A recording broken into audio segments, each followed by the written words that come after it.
Now we're going to dive into a team format on our next presentation. So I'm excited to present our team approach to valve care. And we have two doctors that are going to be joining us. Catherine Benziger is the first doctor. She's the medical director of heart and vascular research for Essentia Health. And she is a cardiologist there and is an adjunct assistant professor at the University of Minnesota School. So she's going to be somebody that we're going to enjoy hearing so much from today. She has a unique track record as an early career investigator in clinical research and pragmatic trials. She earned a medical degree from the University of Minnesota Medical School in Minneapolis, and she completed a residency in internal medicine and a fellowship in cardiology at the University of Washington Medical Center, and that's in Seattle, Washington. As well, she got a Master of Public Health at UW. She's actively involved as a professional in several societies and is a fellow of the American College of Cardiology, as well as a fellow of the American Heart Association. She has presented research at national meetings and published over 20 papers in peer-reviewed journals. She was also voted a top doctor in Minnesota for cardiology and maintains a general cardiology practice at EH in Duluth, Minnesota. She enjoys spending time outdoors with her husband, Seth, and their two children. Now, the other half of the team to this team approach that we're going to be hearing about this next session includes a presentation from Dr. John Pastorius. Yes, he is both a patient and a physician, so he's going to have an interesting perspective. He graduated from the University of Minnesota Medical School in 1980 and practiced family medicine for over 30 years at Allina Medical Center, and that was in Coon Rapids. Currently, he sees patients on the acute pain service at Abbott Northwestern Hospital in Minneapolis. Now, he is a heart survivor. He had a bicuspid aortic valve and ascending aortic aneurysm that were replaced in 2019. He spends time now with his wife, Joanne, and playing with their 5 grandchildren at their cabin in Wisconsin. I'm excited for this next presentation by our two doctors sharing the team approach to valve care. Welcome to Rock from the Heart. I'm Dr. Katie Benziger. I'm a cardiologist at Essentia Health in Duluth, Minnesota, and I'm here to talk to you about the role of the heart team in the approach to treating heart disease. My contact information is here, and if you want to follow me on Twitter, I'm at Dr. Benziger Heart. I have a special guest with me today, John Pastorius. He's going to share a case of a experience that he had as a patient. I want to just start out by talking a little bit about how patient care is delivered. In the upper Midwest where I practice, generally people go to see a primary care provider that's part of a larger health system. But these doctors are often alone, sort of siloed in their offices, seeing patients throughout the day, doing procedures.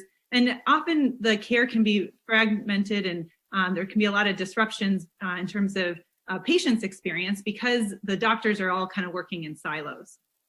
Often the specialists, even though we may be in the same department, can be floors apart or even buildings apart.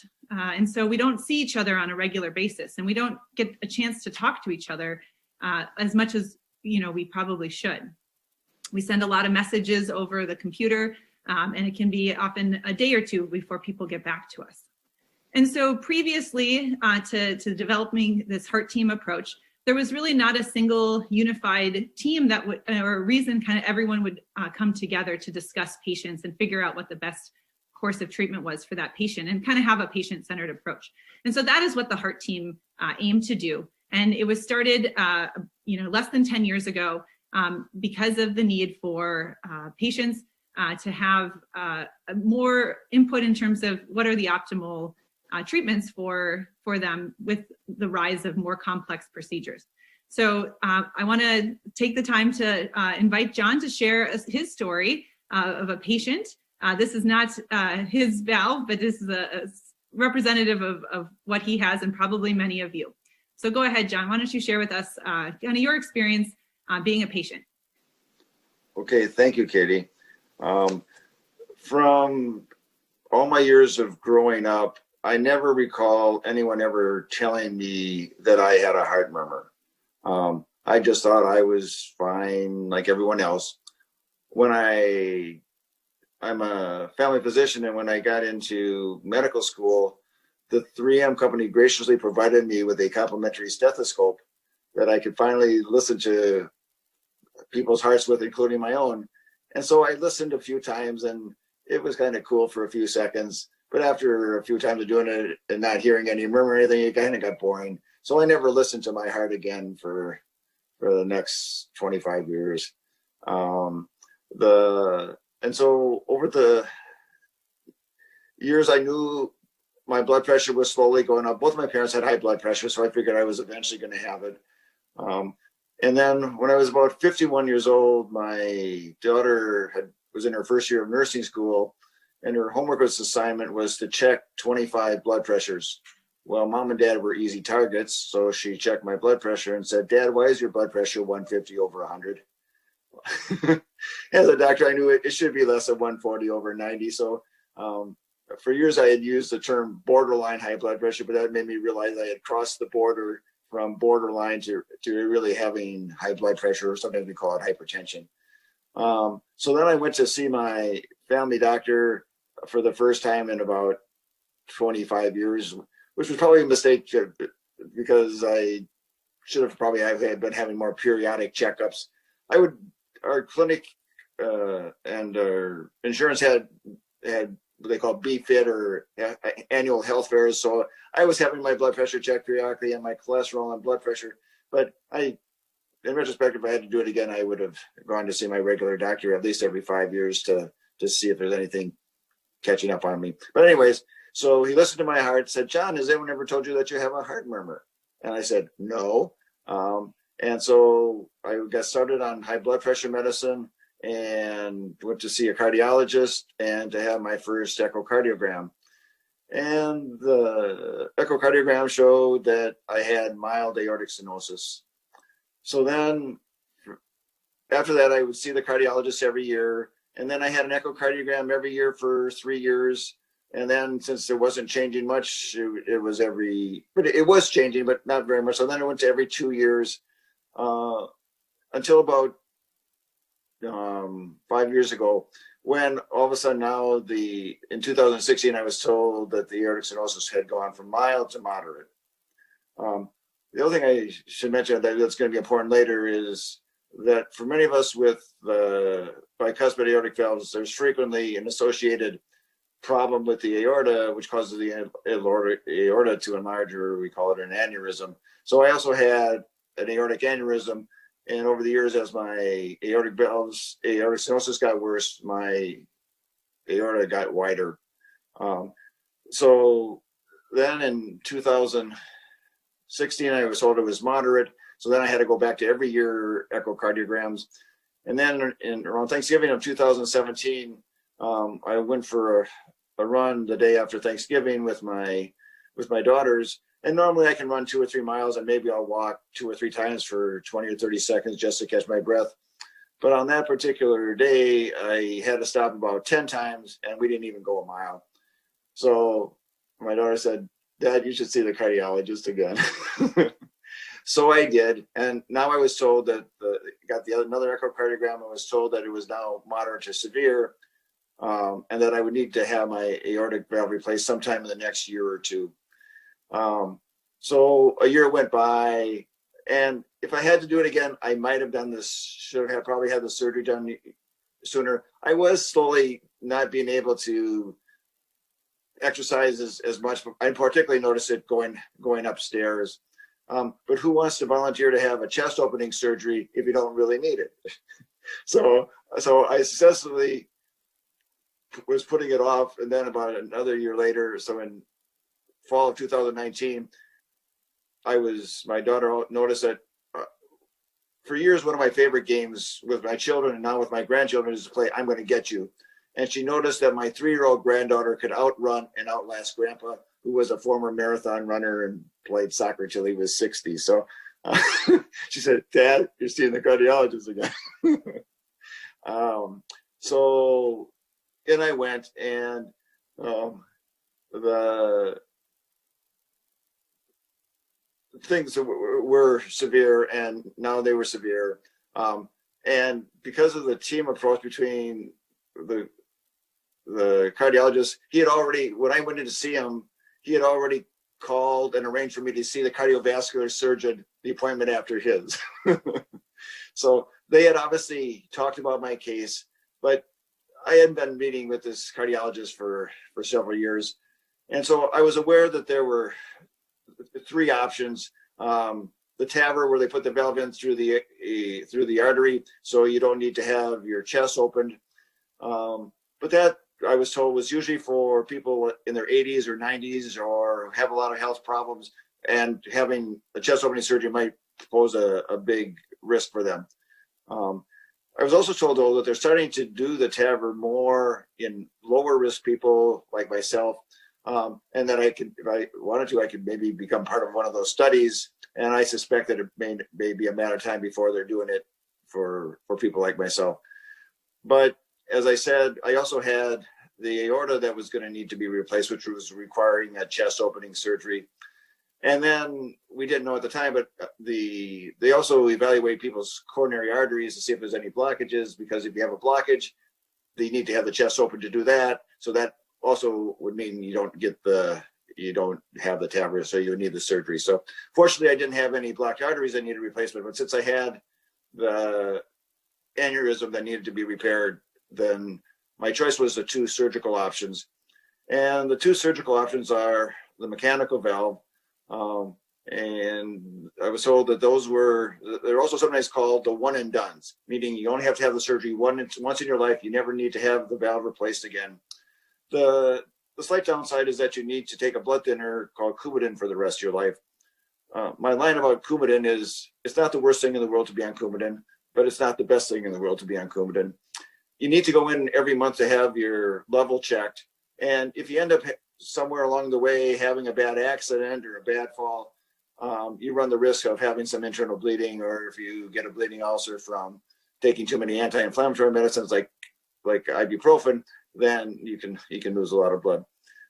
The other option is the bioprosthetic valve, and so the slight downside to that one is that they only last 10 to 15 years. It used to be more in the 10 to 12 range. The technology improves every year, so I was told that some of them are lasting 15 years or more. So meaning maybe if I live long enough, I'll need to have it replaced again. Maybe I won't. Plus, with the advancements in the technology, they can now, if I need to have it replaced in 10 to 15 years, they can now put a TAVR into the bioprosthetic valve. So I think for me, either of the surgical options were true options. I think that the team did a good job of not showing bias. I listened to their opinions, say, could you recommend one? For me, there was no advantage of one over the other. It was purely, strictly preference. And so I chose the non-Coumadin option. Excellent. I think that it completely illustrates what I think a lot of our patients and people probably listening have gone through. And there is sometimes not a right answer, especially in that age group between 65 and 80. It really depends on, I think, a lot of other factors in terms of what is the best approach. And the valve guidelines really strongly recommend this heart team approach. And sort of from that, we've developed a valve clinic. A lot of centers have, to be able to talk to patients about their preferences. This is an example of a bicuspid aortic valve as opposed to a tri-leaflet aortic valve.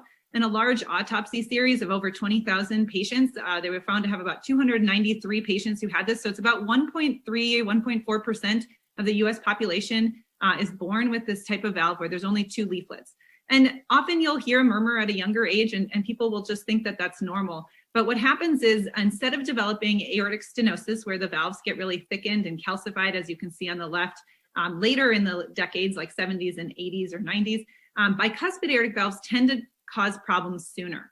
Some people in young age, otherwise in their 50s and 60s. And often these are people who are working, who are active, who are otherwise have, a long life expectancy. And so trying to make that decision between what's the optimal approach is why the heart team exists. This is an example of a MRI scan of the aorta. with reconstruction to show that very large aorta. And this is often found in about 50% of people with a bicuspid aortic valve. They'll have an enlarged aorta. And the aorta, as it gets bigger, is at risk of having something called a dissection or rupture, which can cause death, which is why we recommend it getting replaced at the time of surgery if it's enlarged. This is a picture of John here after he's recovering from his surgery. I am the daughter who said, you should go see your cardiologist. And I was glad that his cardiologist took care of him and recommended that he undergo surgery because he was quite resistant, as you could tell in his story. So these are the different types of surgical and transcatheter aortic valves that you heard John talk about. The top group are some of the more common mechanical valves that we have nowadays, and the bottom line are the bioprosthetic valves. The one on the left is the surgical type, and G and H are actually the most common transcatheter valves, the Edwards and the Medtronic. And, these are just so that you can see what they look like. The ones on the bottom obviously are made out of, we call it tissue, either pig or cow or, other animal, and the other ones are made out of metal. And the ones on the top do require being on a blood thinner to prevent blood clots from forming that can cause strokes. This is the preference for what kind of valve is going to be put in really has to do with what the surgeon's most comfortable with and sort of what the current literature suggests in terms of what will last longer and what other comorbidities or other factors that you have going on at the time. So the heart team, like I said, was really not part of our care until the Centers for Medicare and Medicaid kind of created this requirement for patients undergoing transcatheter aortic valves. The first studies of transcatheter aortic valves were done in the early, kind of late 2000s, and the first results from the Partner 1 trial came out in 2012, and they recommended that we have this cohesive multidisciplinary team of medical professionals to better offer optimal treatment that's patient-centered to patients to help them decide if they should undergo surgery or this transcatheter aortic valve. Generally, it includes interventional cardiologists as well as cardiac surgeons. And then the heart team has really expanded to include other members of the heart team and part of the patient's care, including cardiologists like myself, who are general cardiologists who are experienced in more imaging, as well as intensive care doctors or intensivists, nurse practitioners, physician assistants, cardiac anesthesiologists, cardiac perfusionists, kind of everybody who's involved in the care of these patients is invited to the heart team to provide their input on what they think would be best for these cases. The heart team helps protect the surgeons and especially for older patients where these would be really high risk procedures, and allows the interventional cardiologist to say, hey, I think this is something that we can do on a more minimally invasive approach. So from these heart teams, most centers have created a valve clinic. It was a very novel concept 10 years ago to getting doctors and patients from different specialties together at the same time, trying to streamline the care, have patients just do one trip and have their imaging or have other testing like their TAVR CT or their angiogram that they're going to need, as well as seeing the surgeon and the interventionalist, kind of done all at the same time. The patients are presented in these valve meetings, these interdisciplinary meetings, which include both at a minimum the surgeon and the interventionalist, and often other members of the cardiology team. And then really, it has really improved our outcomes and being able to get everyone's input on what is the optimal treatment for these patients. This is sort of an example of how the heart team is set up, and we do these on a weekly basis for valve conference, and we do a more multidisciplinary heart team for looking at different coronary interventions and things also on a weekly basis. These are some of the pictures of imaging that you would review during a heart team and talk, and then it's helped better develop our relationships with both our surgeons and our interventionalists and the imagers, and so we can be called to a procedure and say, hey, that looks like a lot of leak around that valve. I think you need to expand it, and then then they'll have to go back and re-expand the valve and get a better result. And so it's really helped improve communication across the team as well as improve patient care. There's an example if you're interested in watching a whole transcatheter aortic valve procedure on YouTube. You can go to the Essentia Health website, and Dr. Jason Schultz